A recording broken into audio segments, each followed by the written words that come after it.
Study Himachal की HRTC conductor mock test series में आपका स्वागत है। आज हम डिस्कस करेंगे एचपीजीके के 2 क्वेश्चन, पॉलिटी के 2 क्वेश्चन, साइंस के 2 क्वेश्चन, हिस्ट्री के 2 क्वेश्चन और ज्योग्राफी के 2 क्वेश्चन। ये एक मॉक टेस्ट है, आपको एनालाइज करना है कि आपके मार्क्स कितने आते हैं। दोस्तों मैं बात करूँ तो ये 10 क्वेश्चन होंगे। 10 में से लगभग आप 9, मिनिमम 9 और मैक्सिमम फुल मार्क्स 10 लेते हो तो आपका 100% एग्ज़ाम क्रैक होने वाला है। इससे पता चलता है आपकी प्रिपरेशन कैसी चल रही है और आपको हर चीज़ आती है। 8 से 9 के बीच आने वाले का भी एग्ज़ाम क्रैक हो सकता है, मॉडरेट लेवल का, उनको थोड़ी सी और प्रिपरेशन करनी पड़ेगी। दोस्तों आपको क्या करना है, आपको कमेंट सेक्शन में अपने मार्क्स बताने हैं और हम आपको एनालाइज करके बताएंगे आपकी प्रिपरेशन कैसी है अभी तक और आपको कितनी तैयारी करनी चाहिए। ठीक है, आप हमें व्हाट्सएप भी कर सकते हैं इसी नंबर पर नोट्स लेने के रिगार्डिंग। हमारी ऑफिशियल वेबसाइट पर डेली क्विज लगा सकते हैं और हमारे चैनल को सब्सक्राइब भी कर सकते हैं। चलो शुरू करते हैं। दोस्तों पहला प्रश्न आपको हिस्ट्री से देखने को मिलेगा। हु रेज द स्लोगन जय जवान जय किसान? जय जवान जय किसान का नारा किसने दिया था? दोस्तों जो जय जवान जय किसान का नारा था वो दिया था श्री लाल बहादुर शास्त्री जी ने। किसने दिया था? लाल बहादुर शास्त्री, इसका बी आंसर होगा। और बाद में जब अटल बिहारी वाजपेयी थे तो उन्होंने इसे आगे बढ़ाया और इन्होंने इसमें थोड़ा सा चेंज किया। उसने इसी जो स्लोगन था इसको आगे बढ़ाते हुए इसका ये स्लोगन बना जय जवान जय किसान और जय विज्ञान। ठीक है, शास्त्री जी ने जय जवान जय किसान का नारा किसानों को उत्साहित कर खाद्यान्न के उत्पादन को बढ़ाने के साथ साथ भारत को बचाने के लिए और साथ में सैनिकों को भी उत्साहित करने के लिए इसका नारा दिया था। ठीक है दोस्तों, जय जवान जय किसान पहले किसने? लाल बहादुर शास्त्री जी ने। उसके बाद इसमें जय विज्ञान भी जोड़ा गया और अटल बिहारी वाजपेयी ने इसको आगे बढ़ाया। सेकंड क्वेश्चन देखते हैं। Shimla pact between India and Pakistan was signed in the year. जो भारत और पाकिस्तान के बीच शिमला संधि पर हस्ताक्षर किए जाने का वर्ष था वो है दोस्तों सी 1972 में हुआ था। जब दोस्तों पाक और भारत का युद्ध के बाद भारत के शिमला में एक संधि पर हस्ताक्षर हुए। इसे शिमला समझौता भी कहते हैं। इसमें भारत की तरफ से इंदिरा गांधी जी और पाकिस्तान की तरफ से किसने लिया था? पाकिस्तान की तरफ से जुल्फिकर अली भुट्टो जी शामिल थे। क्या कहने की बात करूँ, जो शिमला पैक्ट था between India and Pakistan was signed by prime minister Indira Gandhi and president Zulfikar Ali Bhutto of Pakistan on 2 जुलाई 1972 इन शिमला। 2 जुलाई 1972 शिमला में ये संधि हुई थी। कौन सी? जो शिमला भारत और पाकिस्तान के बीच शिमला संधि हुई थी। कब हुई थी? 2 जुलाई 1972 में। कहाँ? शिमला में हुई थी। थर्ड क्वेश्चन देखते हैं, पॉलिटी सेक्शन से देखते हैं। निम्नलिखित में से कौन महिला के लिए प्रथम राष्ट्रीय आयोग के अध्यक्ष थे? निम्नलिखित में से कौन प्रथम महिला आयोग, जो प्रथम राष्ट्रीय आयोग के महिला अध्यक्ष प्रथम कौन थी? ठीक है, who among the following was the chairman of the first national commission for women? वो थी दोस्तों सी इसका आंसर है, वो है जयंती पटनायक जी। जयंती पटनायक या जयंती पटनायक जी एक भारतीय सांसद और प्रसिद्ध सामाजिक कार्यकर्ता भी थे। वह 3 फरवरी 1992 से लेकर 30 जनवरी 1995 तक राष्ट्रीय महिला आयोग की प्रथम महिला अध्यक्ष रही। जो राष्ट्रीय महिला आयोग की थी प्रथम महिला अध्यक्ष कौन थी? जयंती पटनायक जी थे। बहुत महत्वपूर्ण क्वेश्चन था, आपको पता होना चाहिए, बेसिक क्वेश्चन था और ऐसे बेसिक क्वेश्चन ही आपको देखने को मिलेंगे। उपराष्ट्रपति का पद किस देश के संविधान से लिया गया है?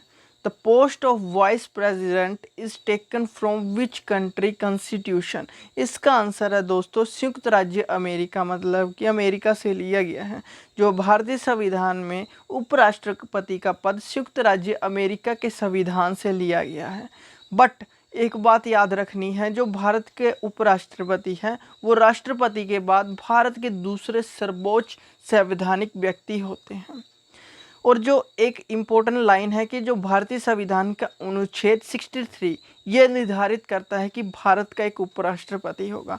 भारत का जो उपराष्ट्रपति है कौन से संविधान के अनुच्छेद में लिखा गया है, वो है 63 अनुच्छेद में, आर्टिकल 63 में इसके रिगार्डिंग बताया भी गया है। अगला प्रश्न देखते हैं किस सब्जेक्ट के रिगार्डिंग है, चलो देखते हैं दोस्तों। विच जियोग्राफी से बात करते हैं दोस्तों।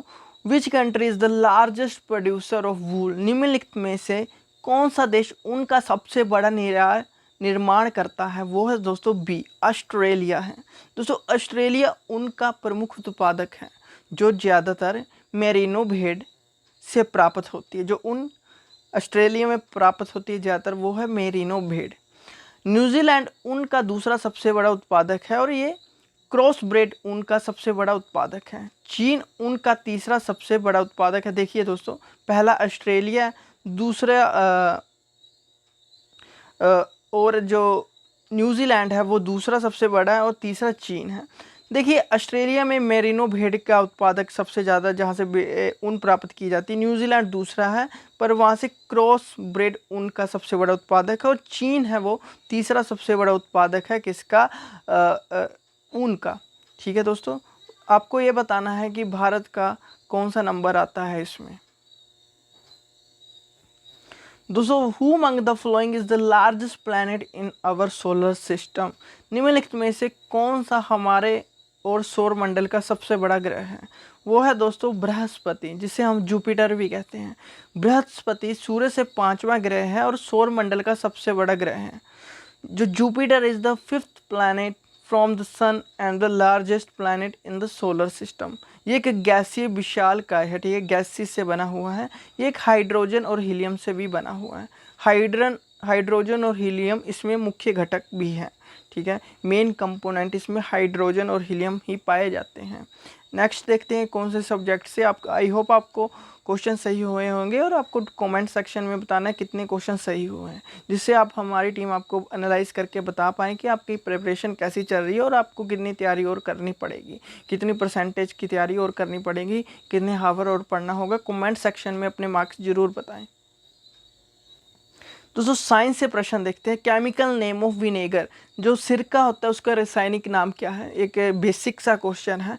वो है दोस्तों सिरका अम्ल, जिसे हम एसिडिक एसिड के नाम से भी जानते हैं। सिरका एक तरल है, ठीक है, एक लिक्विड फॉर्म में है जिसमें लगभग 5 से 20% एसिडिक एसिड, जिसका केमिकल नेम होता है CH3COOH, ठीक है, जो पानी और अन्य ट्रेस रसायन होते हैं इसमें। और जो vinegar is a liquid consisting of about 5 to 20% of acidic acid, water and other trace chemical.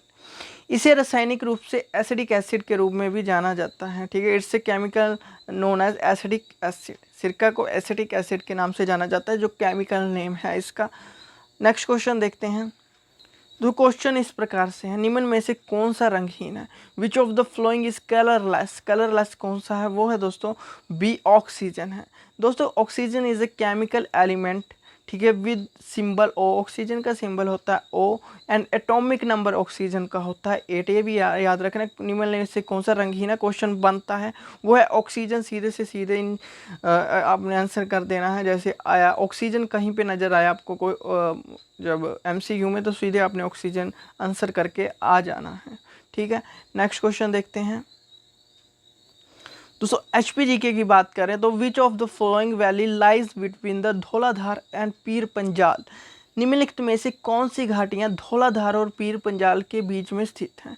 तो इसका आंसर है बड़ा बंगाल वैली, जिसे हम कहते हैं, जो धौलाधार और पीर पंजाल के बीच स्थित है, उसे है बड़ा बंगाल वैली।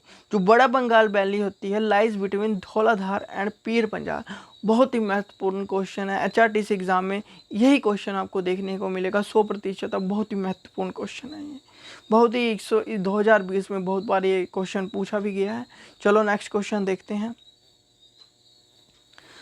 दोस्तों कुंजुम और चंचलो were the famous lover of, जो कुंजुम और चंचलो थे प्रसिद्ध प्रेमी थे, कहाँ के थे वो प्रसिद्ध प्रेमी, वो थे दोस्तों आपको पता ही होगा, इसका आंसर है चंबा के। जो कुंजुम और चंचलो थे चंबा के प्रसिद्ध प्रेमी थे, और कुंजुम और चंचलो भी चंबा का एक लोकगीत है, ठीक है, और उनकी प्रेम कहानी को दर्शाता है। क्या कहने की कोशिश कर रहा हूँ, जो कुंजू और चंचलो कहाँ के फेमस लवर थे, प्रेमी थे, फेमस प्रसिद्ध प्रेमी थे, वो थे चंबा के। कहाँ के? चंबा के। और जो कुंजुम और चंचलो है, चंबा के प्रसिद्ध प्रेमी होने के साथ साथ है कि कुंजुम और चंचलो एक चंबा का प्रसिद्ध लोकगीत भी है, और उसी के साथ ये उनकी प्रेम कहानी को भी दर्शाता है। दोस्तों, ये कुछ इंपॉर्टेंट क्वेश्चन थे जो आपके साथ डिस्कस किए। कमेंट सेक्शन में अपने मार्क्स जरूर बताना, जिससे हम आपको एनालाइज करके बता पाएँ आपकी प्रिपरेशन कैसी चल रही है। Thank you and have a nice day. Bye bye. I hope आपको वीडियो अच्छी लगी हो। वीडियो अच्छी लगी है तो चैनल को सब्सक्राइब करें, शेयर करें, लाइक करें, और हमें जो आपको कोई डिस्क्रिप्शन में हमारा व्हाट्सएप नंबर भी मिलेगा, आप नोट्स के रिगार्डिंग भी बात कर सकते हैं। Thank you and have a nice day. Bye bye.